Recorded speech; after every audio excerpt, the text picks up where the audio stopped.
Берилген эсепти чыгарабыз. Демек, биринчи биз бирдей негизге алып келебиз. Демек, 5 деген негизинде, демек 5'tin 3. даражасы көбөйтүлгөн 25'ti biz 5'tin kvadratı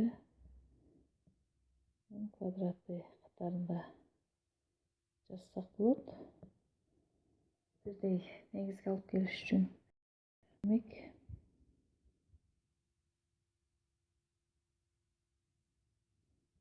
5'tin 3. darajасы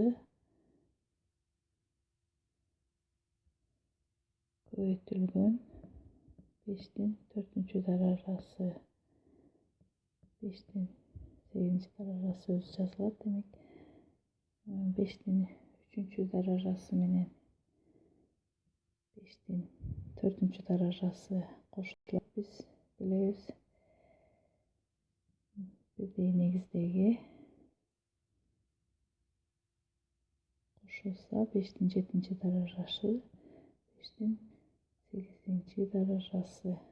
Мындан biz alabız 5'ten 1 же болбосо 5'ten minus 1. darajасы. Жазсак да болот. Кийинки мисалда бирдей негизге алып келебиз. Демек, 2 деген негизге келсек, 2'nin 5'i өзү жазылат. Ал эми 8'ди биз 2'nin 3. darajасы катарында жазсак, анда бирдей негиздеги даража көрсөткүчкө кошулат. Эгер көбөйтүлсө,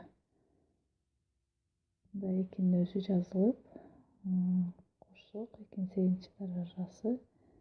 Эми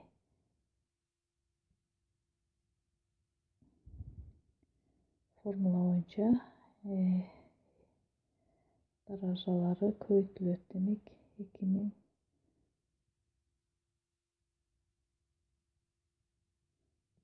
4. даража экен. 2'nin 8. darajасы. Бул 1'ге барабар. Да биз 4'тү 2'nin 2. darajасы катарында жаздык. Ал эми 8'ди 2'nin 3. darajасы катарында жаздык. Кийинки мисалды карасак, анда a'nын 18. darajасы көбөйтүлгөн a'nын 2. darajасы, a'nын 20. darajасы буларга кошулат даража көрсөткүчтөрү. Демек, a'нын 20. darajасы, a'нын 20. darajасы барабар 1'ге экендигин билебиз.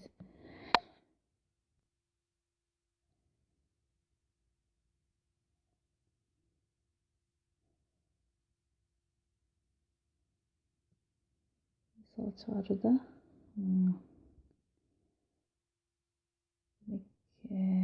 AB сандары өз-өзүнчө даражага алып жазабыз. Кышан ачып. Демек, a'нын 4. darajасы кийинки бөлүмү өзү жазылат. Мындан бирдей негиздеги сандарды кошуп жазабыз.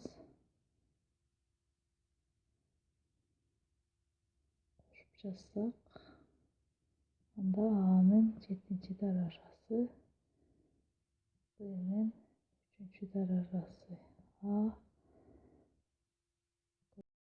квадрат.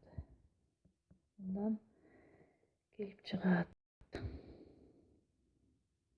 Көрүп тургандай, a'нын 7.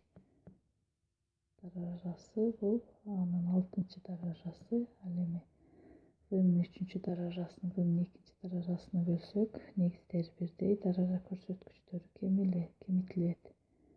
Бул өзү жазылат. Келип чыкты. кийинки мисалды карасак, а көбөйтүлгөн фунун көбү өзү жазылат. Ал эми алардын өзүнчө квадратка жазабыз жана а квадрат в өзү жазылат. Мындан биз көрүп тургандай негиздер бирдей кемитилет бөлүнүп аткандыктан. А көбөйтүлгөн фунун квадраты бөлүнгөн анын а өзү калат биринчи даражасы же болбосо бнын квадраты. Демек мындан 1 деген санды алабыз.